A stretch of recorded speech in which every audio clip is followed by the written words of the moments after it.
चलिए दोस्तों, अब बात करते हैं एक छोटा सा difference, equity shares, preference shares और डिबेंचर्स में क्या फर्क है, इसको जानते हैं। सबसे पहला पॉइंट दोस्तों हमारे पास आ गया नेचर के बेसिस पर। देखते हैं क्या लिखा गया है। नेचर में लिखा गया है equity share are consider as a part of owner fund. सबको पता है इक्विटी शेयर ऑनर फंड का पार्ट है। प्रेफरेंस शेयर्स में लिखा गया है preference shares are consider as a part of owner fund. Preference shares भी ऑनर फंड का ही पार्ट है।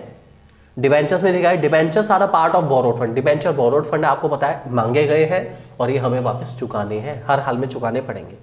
दूसरा दोस्तों वोटिंग राइट की बात करें तो आप जानते हैं कि इक्विटी वालों के पास वोटिंग राइट होता है, प्रेफरेंस वालों के पास वोटिंग राइट नहीं होता और डिबेंचर्स के पास तो मतलब ही नहीं बैठता, होता ही नहीं, बिल्कुल भी पक्की बात है। नेक्स्ट पॉइंट दोस्तों हमारा आता है कंट्रोल के बेसिस पे। लिखा गया है, ध्यान से पढ़ते हैं, इक्विटी शेयर होल्डर्स के बारे में लिखा गया control of the company lies in their hand only. Actual में इक्विटी शेयर होल्डर्स के पास वोटिंग राइट है और उस वोटिंग राइट के थ्रू वो कंपनी की मैनेजिंग बॉडी को चूज करते हैं जो कि कंपनी को कंट्रोल करके चलती है।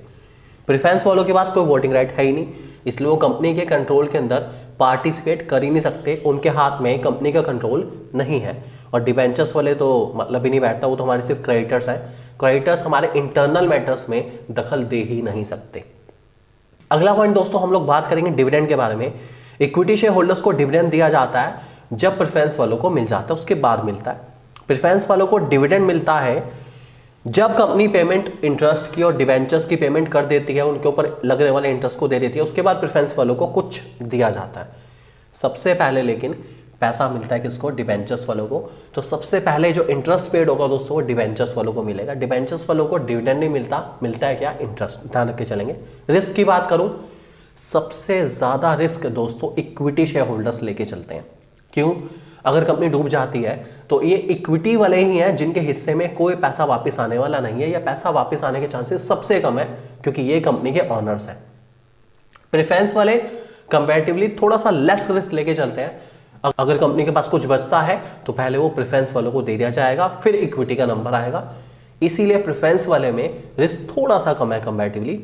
और सबसे कम रिस्क है दोस्तों डिबेंचर्स में, क्योंकि डिबेंचर होल्डर्स कंपनी के क्रेडिटर्स हैं। सबसे पहले इन्हीं को सेटल करा जाएगा जब कंपनी बंद होने पर आती है तब। लास्ट दोस्तों रिडम्पशन की बात करूं, मतलब बेसिकली कि आप अपने शेयर्स या डिबेंचर देके कंपनी से पैसा वापस ले सकते हैं या नहीं ले सकते, इसको रिडम्पशन कहा जाता है। इक्विटी शेयर्स कंपनी के लाइफ में कभी रिडीम नहीं होते। अगर आप किसी कंपनी के इक्विटी शेयर होल्डर हैं तो आप अपने शेयर को सेल कर सकते हैं, आपस में ट्रेड कर सकते हैं, लेकिन आप कंपनी को वापस नहीं दे सकते। कंपनी इन शेयर्स को तभी वापस लेगी जब कंपनी बंद होने वाली होगी, या फिर कंपनी अपने शेयर होल्डर्स को रिड्यूस करना चाह रही है, जिसको हम बायबैक ऑफ शेयर्स कहते हैं। इन केसेस में पॉसिबल है, जो कि बहुत कम होता है, ज्यादा नहीं होता।